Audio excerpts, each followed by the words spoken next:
Next up, I would like to call Jessica Blakely from the Salem Housing Authority. We have a little bit of a change on the agenda. Kristen Rutherford isn't able to be here today, but Jessica is going to be talking to you all about the affordability framework.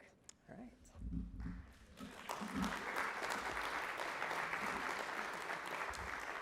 Just press that forward. Okay. I guess I get the great privilege of kicking off the part where we roll up our sleeves and we get to work, right? So let's get started.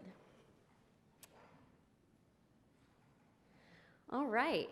So today I'm going to talk a little bit about our housing units here in the city of Salem and give kind of some overview of what affordable housing really means and what it looks like.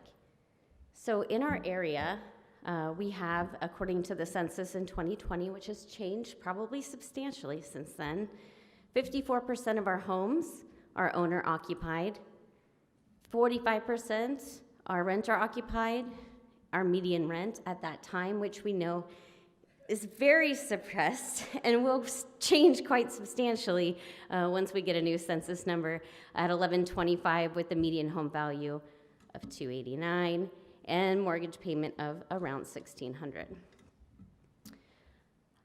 Director Bell was talking a little bit about the supply and demand, and this slide really resonated with me because it gives you kind of the overview of from a period from 2010 to 16, only 63 new housing units were built for every 100 households.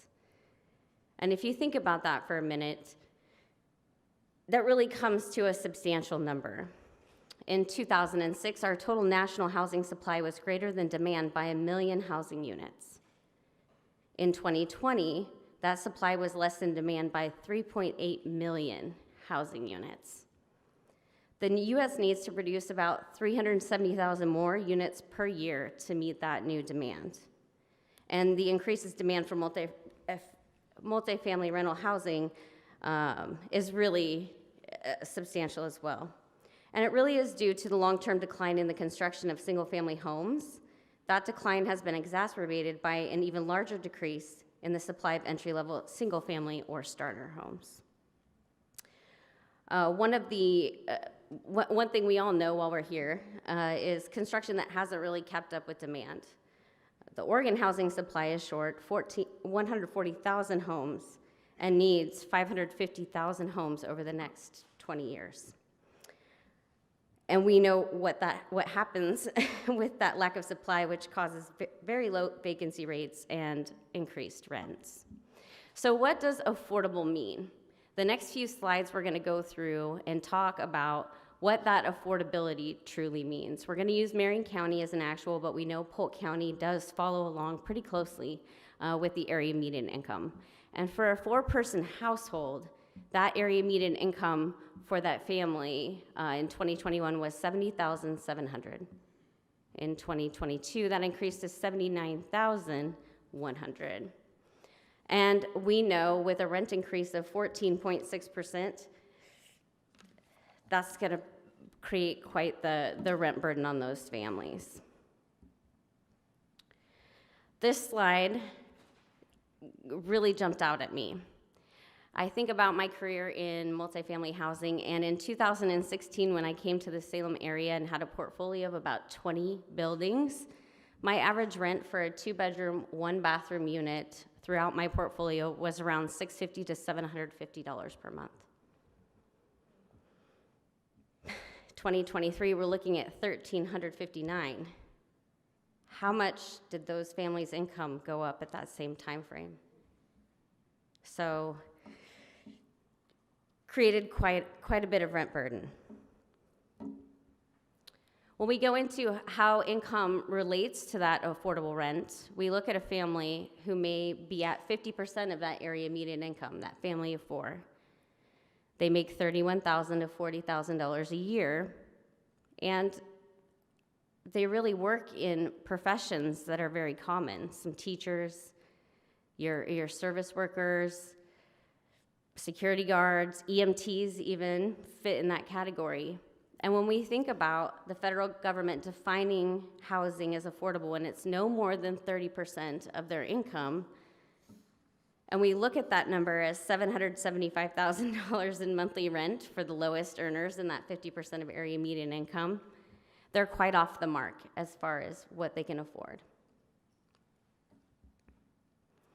Then we move to the next group, which is the 50% AMI to the 80% group. And we're looking at our pharmacy techs, people in retail, administrative, and then we compare their rent burden at that 30% level. They're still mostly well below being able to afford that rent. We move up to the 80% or 120%, often called our workforce housing, our missing middle. We have a lot of trade jobs that fit into that category. Even though we think about they meet that test on the slide, if we're thinking about an average rent of $13.59 in the Salem area, do all rents fit in that category? Not really. And we think about some areas of town here in Salem that will be well over that $1,300 mark. And with low vacancy, they may be forced to live in a neighborhood with a higher rent as well. Moving on, talking a little bit about our housing ecosystem. You see the blue arrow there, which represents where the city really funds its priorities, which is the homeless response, emergency shelters, transitional housing, community housing, affordable rentals, home ownership, and then it goes up to the market value homes. When we talk about homelessness, some people call it living on the street. We have the unsheltered and the sheltered versions of homelessness. Many are caused by a traumatic and sudden loss or sudden event. Could be like a loss of income, could be a rent increase that was too much or substantial for the family to afford. When we think about emergency shelters, they're limited to short-term. The shelters are limited to be used for individuals to find permanent housing. There's transitional housing, which is the temporary lodging set up to transition residents into permanent affordable housing.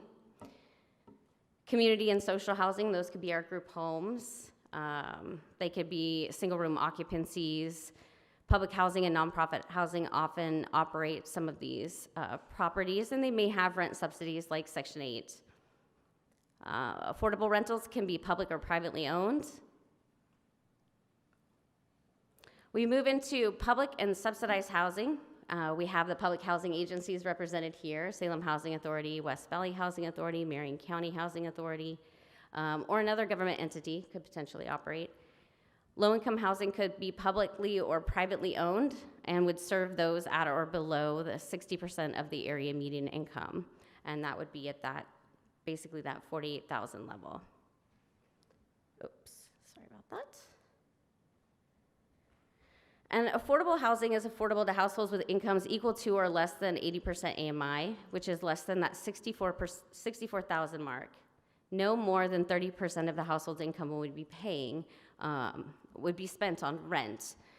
And if we think about 30% of the income, most of the projects that we look at are really hitting between that 30 and 50% of that rent burden level. So we see a lot of areas in Salem that are heavily rent burdened. Workforce housing is priced around that 80%, 120% area median income, like we talked about, and then market rate goes up to the 160%. So what affects housing costs? Well, we know that the cost of land, the availability of land, those things are very impactful to the cost. Regulatory, there could be new rules that affordable housing developers have to follow, and so in that, there's higher costs. The cost of labor has gone up substantially, as well as the cost of materials.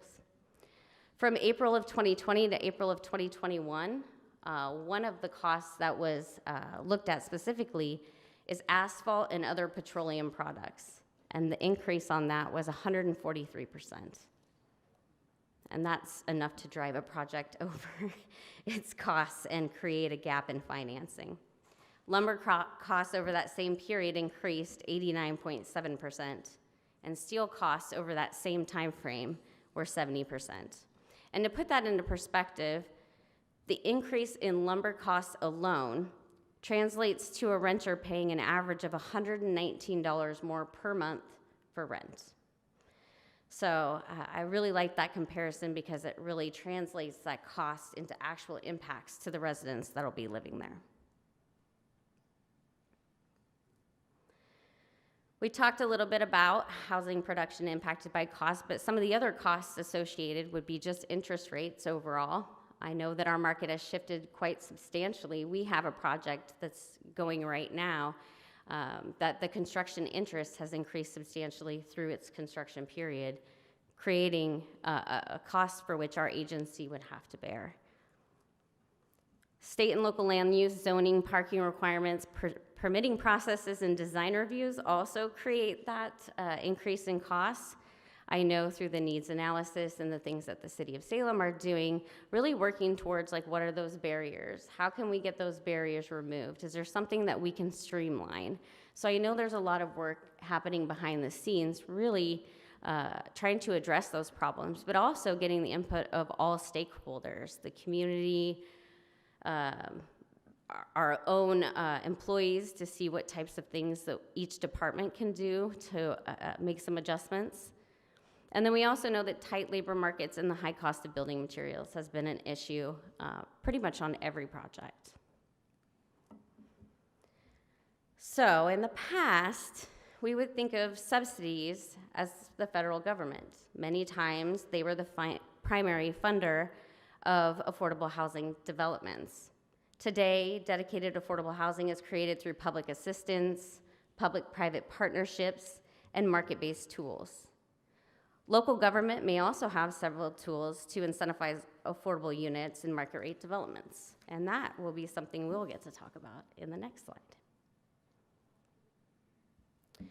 One of the biggest programs that we have, not only at the Housing Authority, but at the City of Salem, are property tax exemptions. There are several programs that developers can access depending on the situation of the funding, depending on the situation of the actual sources that are used in the project. A property tax exemption could be quite substantial to offset operating costs. The nonprofit low-income housing tax exemption program here at the city is housing that's owned or operated by a nonprofit and occupied by low-income households earning 60% of area median income, and it's available for up to 10 years. The multi-unit housing tax incentive program is a property tax abatement program available at the city. It has a specific geographic area in downtown and central Salem in exchange for affordable units and market rate developments. At the Salem Housing Authority, we have a program called the Community Partners Property Tax Exemption. And this is one where we can enter into partnerships to incentivize the inclusion of affordable housing units in market rate developments or potentially an entirely affordable project. The abatement period obviously varies for that one and can be a term short or long. Urban Renewal has property tax rebates. They can rebate property taxes in multifamily projects within urban renewal areas in exchange for units and market rate developments, and that rebate period also varies. We move down to grants for the urban renewal departments. They have 8 urban renewal areas here in the city of Salem. 4 provide grants to incentivize affordable housing, and 1 was used in one of our projects called Redwood Crossings. Federal funding here at the city, and also if you're out in the county, that would be through the state. The Home Investment Partnership Program, HOME, and Community Development Block Grants, CDBG, is a program where the city receives federal entitlement allocations and provides those as grants or loans to retain affordable housing, existing, construct new, and or provide rental assistance. We move to the federal and state tax credit programs. These are financing tools that are probably the most common. We use them the most at the Salem Housing Authority. We talk about the low-income housing tax credit program, which provides tax credits for developers to construct, rehabilitate, or acquire projects. These projects can include multifamily, for the most part. To qualify for tax credit federal funding, the individual needs to be at or below 60% AMI. And then after approval, that can change. So if a resident's living there and they are successful in getting a higher paying job, they don't have to move out just because they receive that increase in their income. There is a limit to which you can go, but for the most part, there are exceptions. There are other ways that the city supports affordable housing. One of those is through system development charges, which can be a very big impact to a construction project. They can be waived for any rental or owner-occupied housing that's affordable to households with an income at or below 80%. So there's a little more flexibility with that program to offset some of those costs. The rental housing must include a deed restriction to preserve affordability. And then there's zoning and development rules. Our Salem, the city's recently updated comprehensive plan, made many land use updates to allow mixed use and higher density developments to encourage the construction of more housing. Simplifying the regulatory environment can help offset those costs like land, labor, and material. Define long-term plans for increasing the supply of affordable housing and balance the need to minimize urban sprawl with the viability of a building. And examples include changes in the city's comprehensive plan of regulatory barriers like parking reform and creation of different incentives. And that Our Salem project was really neat. I got to be a part of that when we were going out into the community and really letting them explain what they want to see in their city. So that was kind of neat, seeing the perspective from the community. There's bonds. General obligation bond revenue can be used to pay for affordable housing projects that'll be owned by the city. The city's recent voter-approved bond includes $10 million for affordable housing opportunities and $7.5 million for joint library and affordable housing projects. Increasing affordable housing requires more than the production of new units. We've heard that today already. One is the preservation of existing housing. We do have 2 buildings in the city of Salem that have or will expire very soon. There's also promoting equitable access to housing. There's tenant protections and preventing displacement due to rapidly rising rents and gentrification. Here at today's Shaping the Future Mid-Willamette Affordable Housing Conference, I believe we have the partners in the room to make that happen. Thank you for your time.